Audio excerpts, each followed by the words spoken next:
everyone is curious about what Jesus actually looked like. The Bible doesn't really go into details about the subject. Fortunately, God has given us more than one clue about Jesus' appearance. Let's unwrap the supernatural mystery surrounding the face of the Son of God through the Shroud of Turin, the Veil of Veronica, the Divine Mercy image, Akiane Kramarik Prince of Peace, and even supernatural photographs that depict Jesus. Our starting point is the famous but highly controversial Shroud of Turin. Unfortunately, most people know little of the subject and dismissed it as fake due to a 1988 radiocarbon experiment. Now I give you 4 reasons why this experiment is improper, inconclusive, and unreliable. First, proper scientific testing and credible results must always pass a peer review by fellow scientists. But it didn't. In fact, not a single science journal has ever published the test results. On the other hand, they were supposed to take 3 samples from different areas of the shroud, but instead, they took all 3 from a single spot.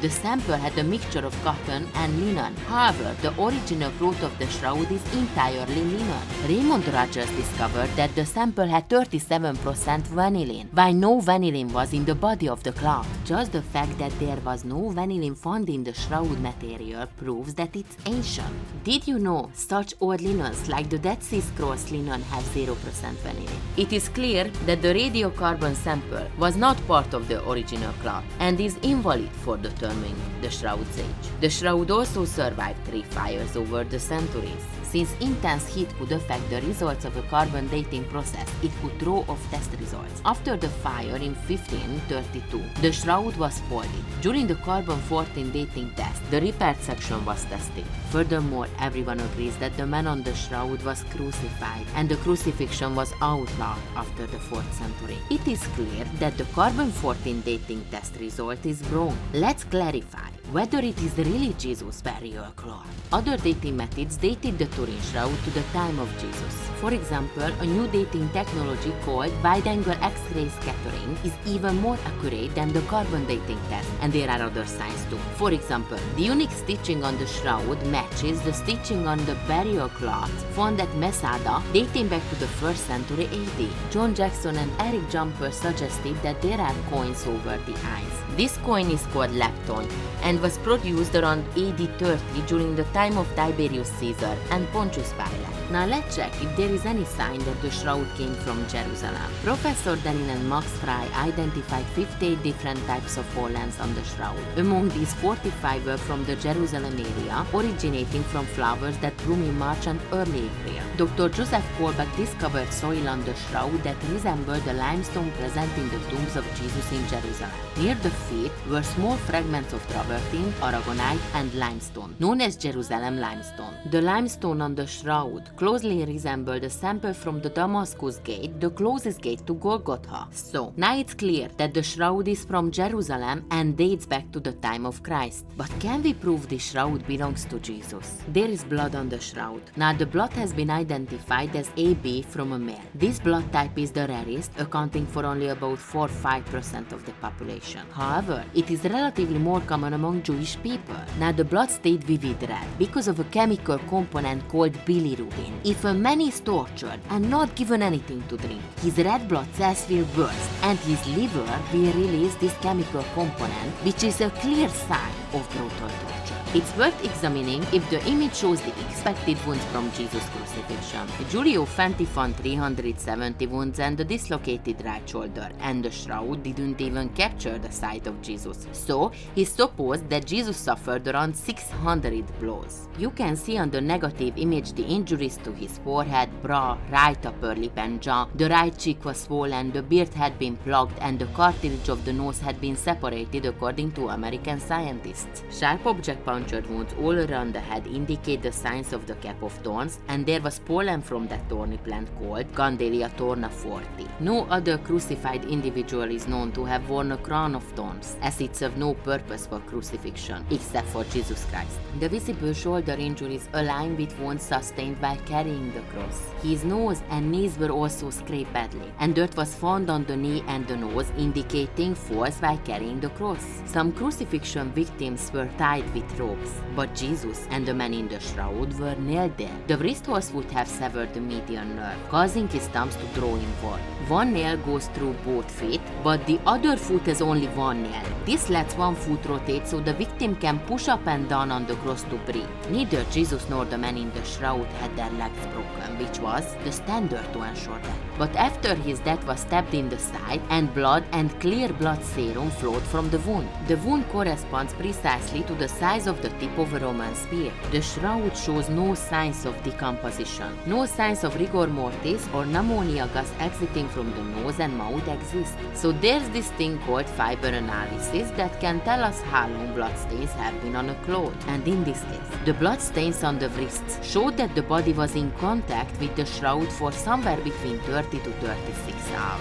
If you do the math, you come up with that at least 6 a.m. Eastern Sunday, the body was not under the cloth. These details are specific to the wounds and experiences that only Jesus went through. I must mention the so-called inscriptions on the shroud. Back in 1979, they discovered Greek and Latin letters near the face using image analysis. 20 years later, Professor André Marion claimed to see the name of Jesus on it among additional inscriptions. In 2009, Barbara Frail reported further research suggesting that the faint writing could be a burial certificate for Jesus the Nazarene. However, others refute that the supposed letters are too faint to see and the grammar is incorrect, and some say they do not see inscriptions at all. Regardless of this controversy, it remains the fact that all other scientific findings point toward the shroud being linked to the crucifixion of Jesus Christ. Still not convinced? Let me share another interesting story, a connection with Virgin Mary. During the apparitions of the Virgin Mary in Garabandal, Spain, Conchita Gonzalez had many conversations with the Virgin Mary. During one instance, our Holy Mother referenced the Shroud of Turin. Remember that the shroud was a controversial subject at the time, not studied by modern science, and doubted its authenticity. And what did the Virgin Mary say? It is the divine imprint of my son. The incredible image of the shroud wasn't only created by the body touching it. Those parts of the body, which was several inches apart and not touching the linen, are also visible in the imprint. All shroud scientists agree that the image on the Shroud of Turin was imprinted on the cloth due to the sudden flash of unknown energy radiation from the dead crucified body underneath. And the radiation only affected the top 2 microfibers of the shroud. So this image, a superficial, 3-dimensional image of an entire human being in negative form. No one can duplicate it, not even with modern science today. Scientists have used these pieces of information to make a sculpture. This statue was made by Sergio Rodella. It's a 3-dimensional representation of the actual size of the man of the shroud. And this is the so-called Mystery Man. It's a life-size, hyper-realistic sculpture based on scientific and forensic criteria taken from the Holy Shroud. The image of the man of the shroud shows a tall, muscular figure with a beard, mustache, and shoulder-length hair parted in the middle. Scientists say he's around 5 feet 11 inch, weighs about 175 pounds, and looks to be in his 30s. Let's move to another miraculous image that science cannot explain and duplicate either. When Jesus was carrying his cross during the final hours of his life, a woman called Veronica wiped his face with a cloth, and Jesus' face was somehow imprinted on the veil. In fact, Veronica was not her real name. Veronica comes from 2 Latin words meaning true and image, but many ancient writings identify Veronica as a woman who had suffered from bleeding for 12 years and was healed when she touched the hem of Jesus' garment, and simultaneously as a woman with a cloth with Jesus' face. There is credible early historical and traditional evidence that the legend of Veronica's veil can be safely assumed to be true. The history of the veil can be traced back from Jerusalem to Camulia, Ephesus, Constantinople, Rome, and finally Manoppello. We know today that this image is a miracle. It's made from sea silk or marine byssus, on which it is impossible to paint.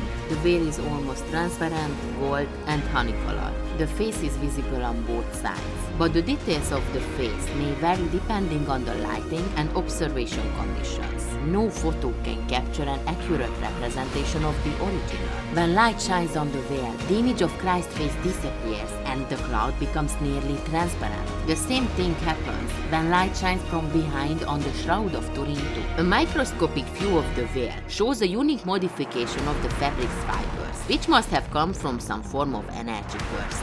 scientists failed to reproduce the image using modern technology, just like with the Shroud of Turin. Giulio Fanti discovered that this image also has a three-dimensional character. It's less distinct than the Shroud of Turin because the byssus is thin and delicate. Andreas Resch has made a remarkable discovery. Overlaying enlarged high-definition prints of both artifacts revealed stunning results, a 100% match. Scientists found many similarities between the shroud and the veil, such as swelling of the right cheek. However, slight differences point to the fact that the two images were not impressed at the same time. So, there's this private revelation about the veil. It's not scientific, but it's fascinating. Jesus gave the revelation to an Italian mystic, Maria Valtorta, in 1944, before any serious scientific analysis was done on either of these relics. In those days, no one had considered the parallels between these two images. Quote, "The veil of Veronica is also a goad to your skeptical souls, since you, O rationalists, O tepid people vacillating in your faith, proceed through arid examination, compare the face of the Veronica with that of the Holy Shroud. One is the face of a living person, the other of a dead one, but length, width, somatic types, form, distinctive features are identical. Superimpose the images. You will see that they correspond. It is I who wanted to remind you how I had become out of love for you. If you had not gone astray, if you were not blind, those two faces should be enough to bring you to love, to repentance, to God." This image is the Divine Mercy image. It is a painting based on the vision of Saint Faustina Kowalska. Saint Faustina had a vision of Jesus Christ in 1931, in which he appeared with rays of red and white light radiating from his heart. Jesus instructed Faustina to paint an image representing his divine mercy. Saint Faustina found and commissioned Eugenius Kazimirovsky to paint the Divine Mercy image. She was never satisfied with the painting. But one day, after the artist had painted Christ's face at least 10 times, she came to the studio and said that Jesus told her to leave the picture as it was. In 1996, the Shroud of Turin and the Divine Mercy image were placed on top of each other, and people were shocked that their faces matched perfectly. The distance between the pupils was the same, down to the millimeter. The length of the nose was nearly identical in both images, as was the position of the beginning of the upper and lower lips. Even more intriguing was that the mustache and beard had the same cut on both images, indicating almost otherworldly precision. And to add to the mystery, the hair fell in the same direction at the sides on both images. Now we leave science behind and go to the field of the supernatural. Throughout the past century,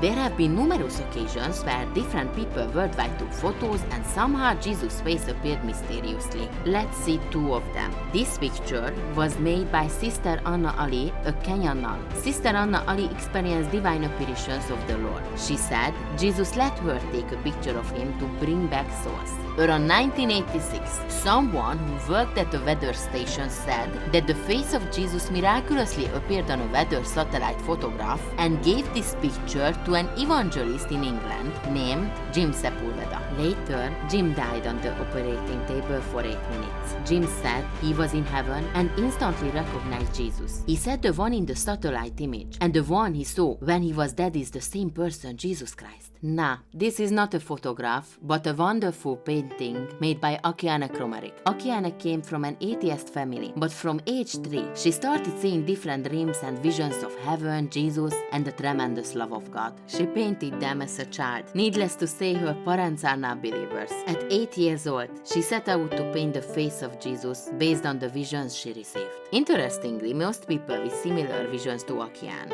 or near-death experiences, often mention Akiane's famous painting called The Prince of Peace as the closest resemblance. 4-year-old Colton Burpo was one of those who came out of a life-saving surgery. He lost consciousness and entered heaven. There is a movie and a book about his story called Heaven is for Real. Miraculously, he survived and started talking about heaven. Colton's father showed various pictures of Jesus and asked if they resembled his recollection of Jesus' appearance. Finally, Colton sees Akiane's portrait of Jesus. Colton said to his father, "That's Jesus." Let's examine the similarity between the Shroud of Turin and Akiane's Prince of Peace. So what do you think? Could this be the holy face of Jesus Christ?